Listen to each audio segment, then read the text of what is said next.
Começa agora um programa que traz tudo sobre o livro mais lido em todos os tempos. Apresentamos O Som do Livro.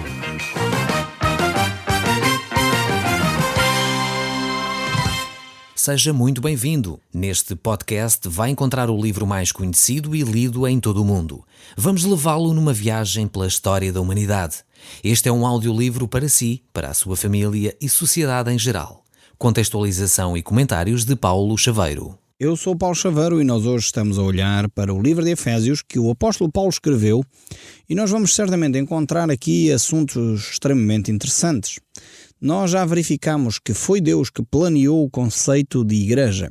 Foi Deus, com o seu Filho amado, Jesus Cristo, que preparou a salvação para o homem. Foi Cristo Jesus que derramou o seu sangue para que nós pudéssemos ter então o perdão dos nossos pecados. E foi o próprio Espírito Santo que nos marcou, nos selou, nos tornou a herança do Pai. Este mesmo Espírito Santo que nos acompanha. E nós vimos exatamente isso nos últimos programas. Temos verificado como Deus manifestou o seu amor para conosco.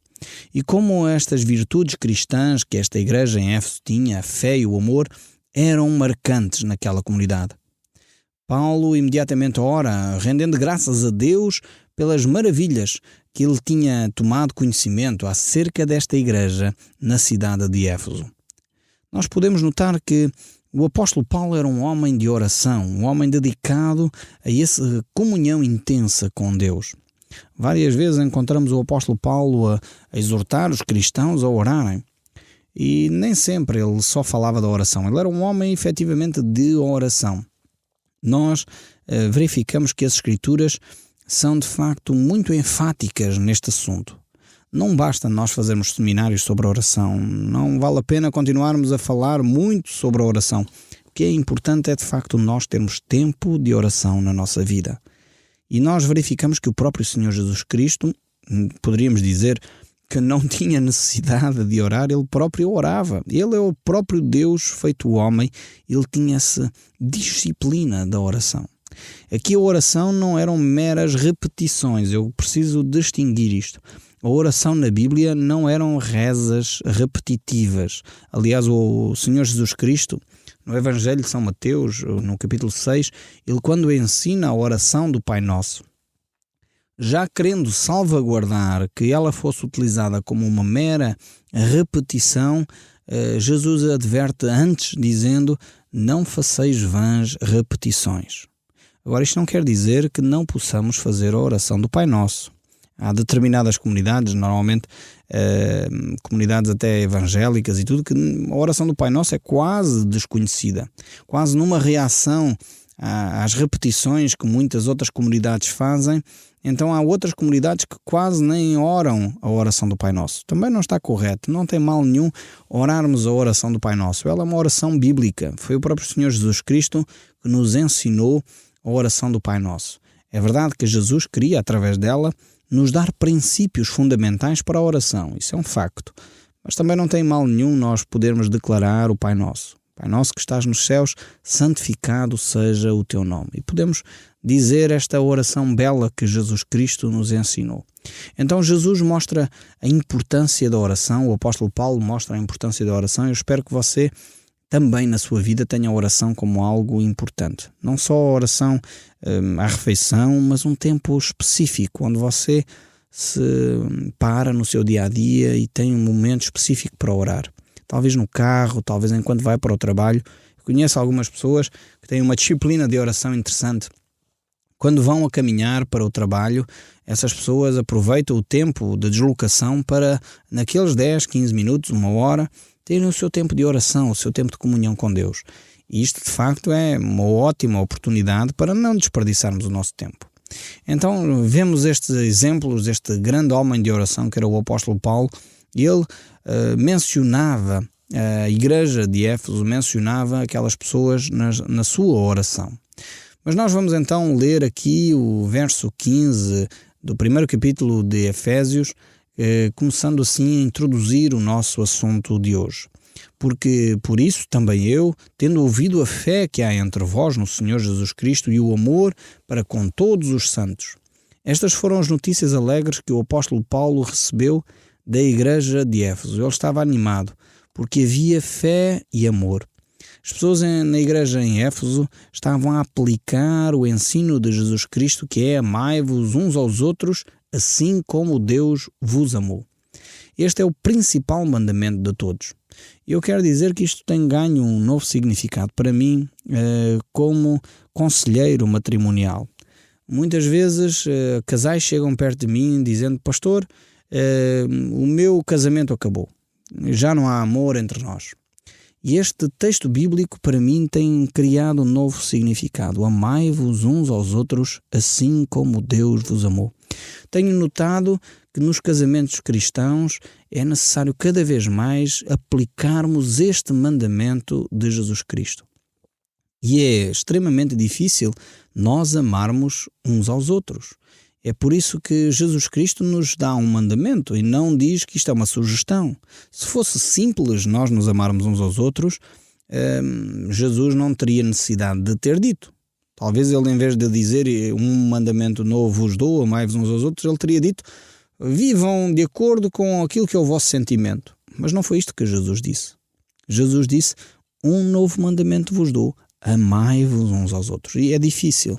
É difícil amar quando muitas vezes estamos feridos. É difícil amar como Jesus nos ensina, até os nossos próprios inimigos. Você vai dizer: Paulo, eu não consigo. E eu vou-lhe dizer com clareza: é verdade, eu também não. É por isso mesmo que nós precisamos de Cristo. Se eu e você conseguíssemos amar o outro sem necessidade de ação divina, então seria fácil. É por isso que Jesus, ao dar-nos este mandamento, ele nos ensina primeiramente a nós dependermos dele, a nós convivermos com ele intimamente. Então o amar ao outro passa pela nossa relação com Deus. Não é fácil, certamente, se o seu casamento está a desmoronar, você ainda fazer um esforço suplementar de amar o seu cônjuge. Não é fácil, certamente, você amar aquele colega de trabalho que é intragável, que é, de facto, bastante difícil lidar com ele. Não é fácil amar. Mas o desafio de Deus não é só para nós amarmos aqueles que nos amam, mas é para nós amarmos aqueles que são difíceis, aqueles com os quais nós temos dificuldades de compreensão, não temos empatia com eles, mas com esses nós temos que amar. Este é o mandamento de Deus. E é por isso que você, quando diz eu não consigo, eu quero dizer bem-vindo ao barco, eu também não consigo, e nós precisamos de Cristo Jesus diariamente para Ele nos ajudar a amar o outro. É o amor de Deus derramado no nosso coração que faz a diferença. Não é o seu esforço, não é a sua capacidade, nem a minha, é o amor de Cristo derramado em nossos corações. Se você sente que é difícil amar, clama agora mesmo a Jesus Cristo dizendo: Senhor, dá-me amor. Dá-me amor para com o meu cônjuge, dá-me amor para com aquele colega de trabalho, para com os meus chefes ou os meus empregados, dá-me amor para com estes meus vizinhos, dá-me, ó Deus, amor, um amor firme, um amor capaz de confrontar o erro, mas ao mesmo tempo com brandura e mansidão. Porque amar deve ser com firmeza.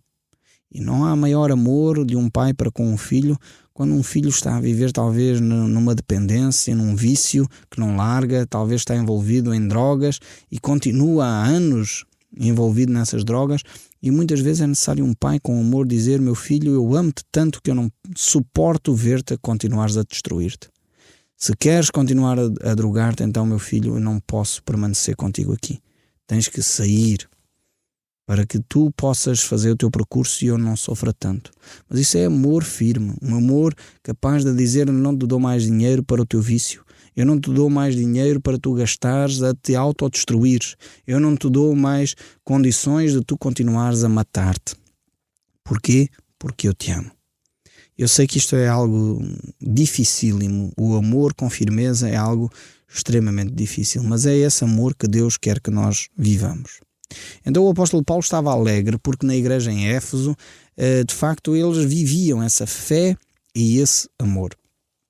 Como seria belo se de facto as nossas comunidades vivessem dessa maneira. Mas ao mesmo tempo é interessante ver que, passado alguns anos, quando o apóstolo João escreve as cartas do Apocalipse às igrejas, ele escreve uma carta à igreja de Éfeso. E você lembra-se o que é que Deus diz acerca desta igreja de Éfeso? É que Deus tinha muitas coisas a favor dela, da igreja de Éfeso. Tinha coisas belas que esta igreja tinha, mas havia uma coisa que Deus tinha contra aquela igreja.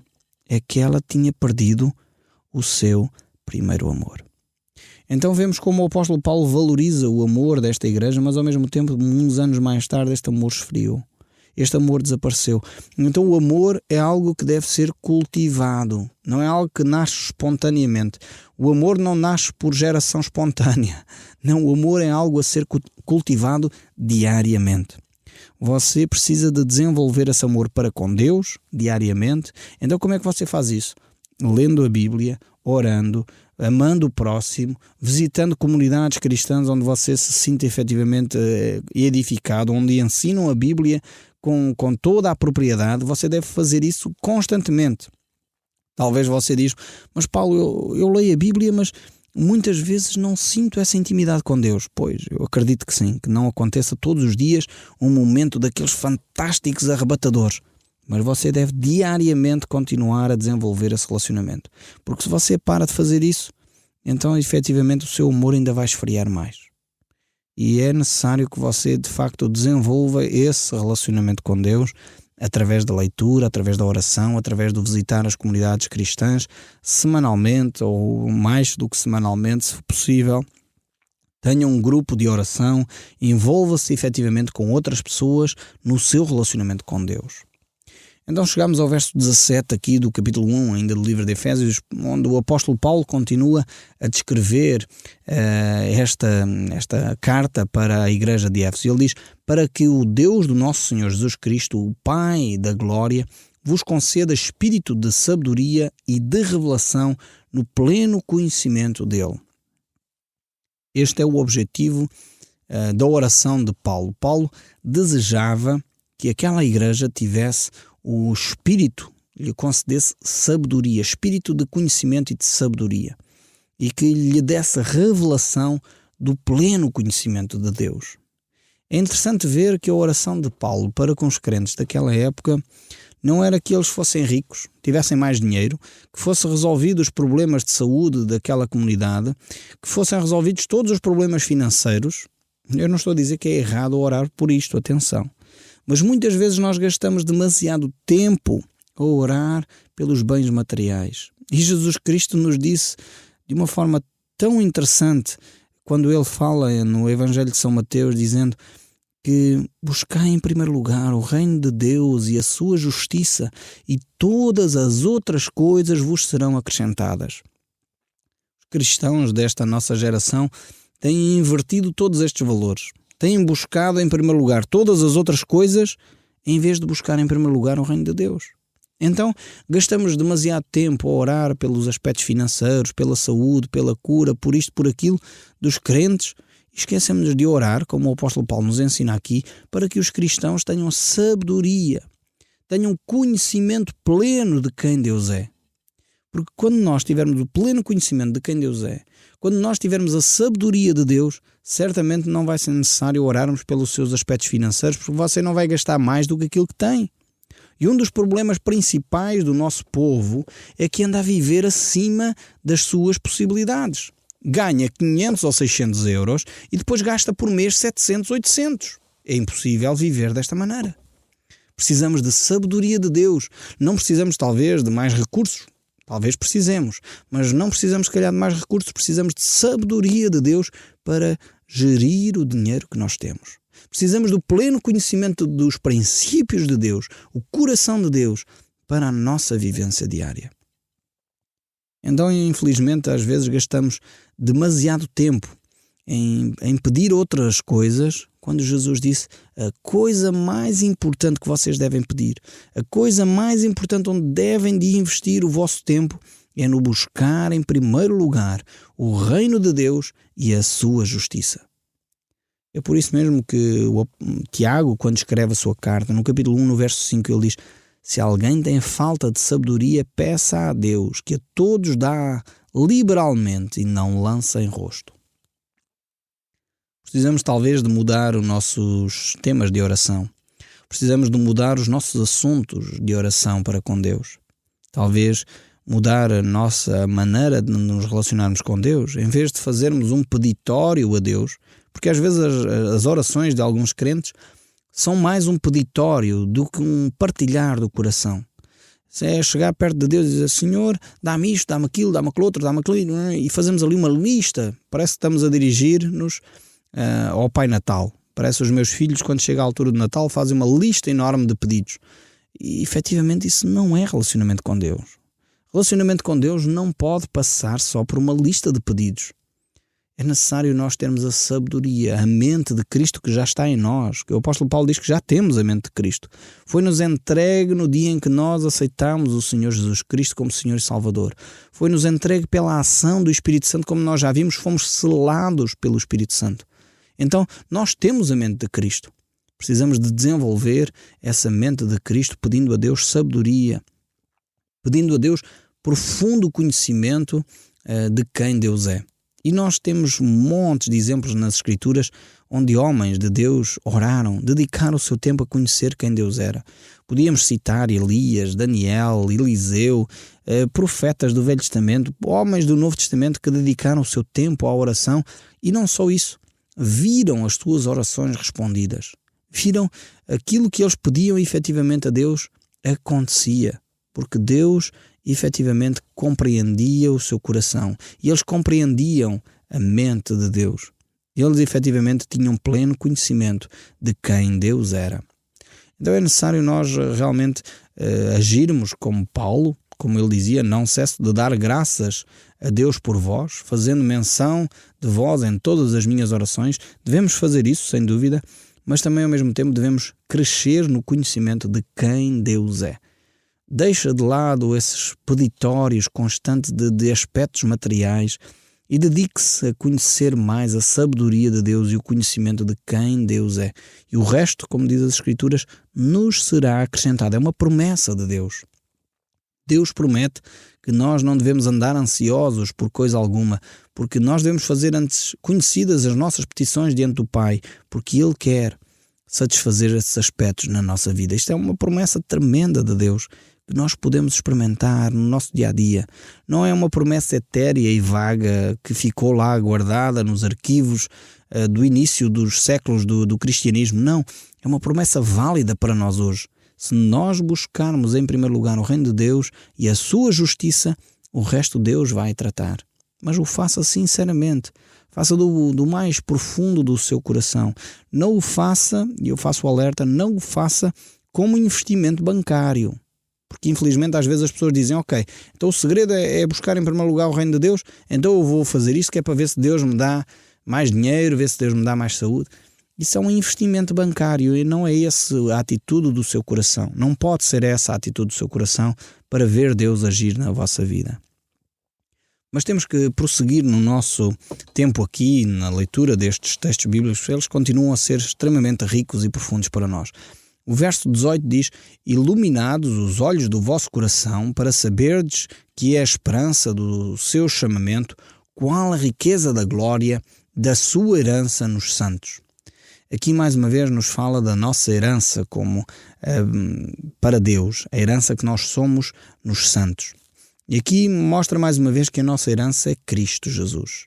Aquilo que nós temos como mais-valia é o relacionamento que temos com Deus, é o relacionamento que Ele nos coloca através do sangue de Jesus Cristo. O verso 19 ainda diz: e qual a suprema grandeza do seu poder para com os que cremos, segundo a eficácia da força do seu poder.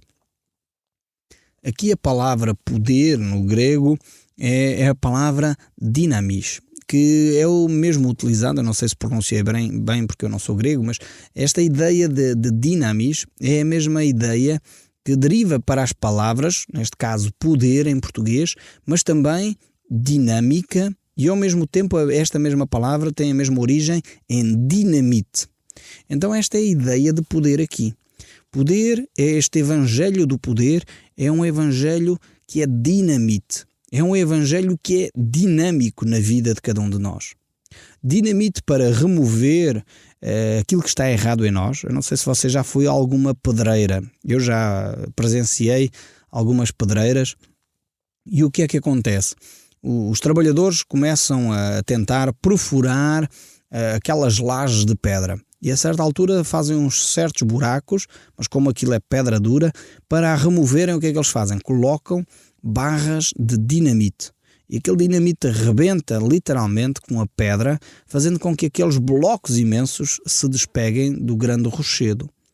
Então é isto que Deus quer fazer na sua vida. Coisas que estão a mais, que são erradas na sua vida, Deus coloca lá um pouco de dinamite, de poder de Deus, para que elas sejam removidas da sua vida. E este é o poder do Evangelho de Jesus Cristo. É o poder de Deus para a salvação de todo aquele que crê, diz o apóstolo Paulo no livro aos Romanos. É este Evangelho que pode mudar a sua vida de uma forma radical, porque ele é dinamite, é algo que pode remover o que está errado e dinamizar aquilo que está correto. O verso 20, não temos muito mais tempo para continuar em grandes considerações sobre esta palavra, que poderíamos gastar aqui, se calhar, só um programa para falar dela.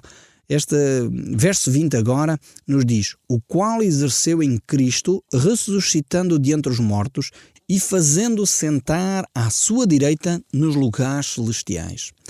Vemos aqui que este poder é exercido em Cristo, mais uma vez. Não é você que tem o poder em si mesmo, nós o temos na dependência de Cristo, na medida em que estamos íntimos com Deus. E ele prossegue a dizer: acima de todo o principado. Cristo foi colocado acima de todo o principado e potestade e poder e domínio e de todo o nome que se possa referir, não só no presente século, como também no vindouro. Esta é uma imagem profunda do poder que Cristo tem e que coloca à sua disposição. Cristo tem toda a autoridade nos céus e na terra e debaixo da terra. Ele foi colocado acima de todo o principado. E termina a dizer este texto: e pôs todas as coisas debaixo dos pés. E para ser o cabeça sobre todas as coisas, o deu à igreja, a qual é o seu corpo, a plenitude daquele que a tudo enche em todas as coisas. Este é o nosso Senhor Jesus Cristo, aquele que tem toda a autoridade e poder, e que coloca esse poder e autoridade à sua disposição. O deu à igreja, o deu a si, que entregou a sua vida nas mãos de Deus. Você tem poder. Este poder que é o Evangelho de Jesus Cristo. Não é um poder esotérico, é um poder que transforma vidas, a sua e a dos outros. Então deixe-se inundar pelo poder de Deus e permita que Cristo inunde a sua vida. O Som do Livro, uma produção da Rádio Transmundial de Portugal.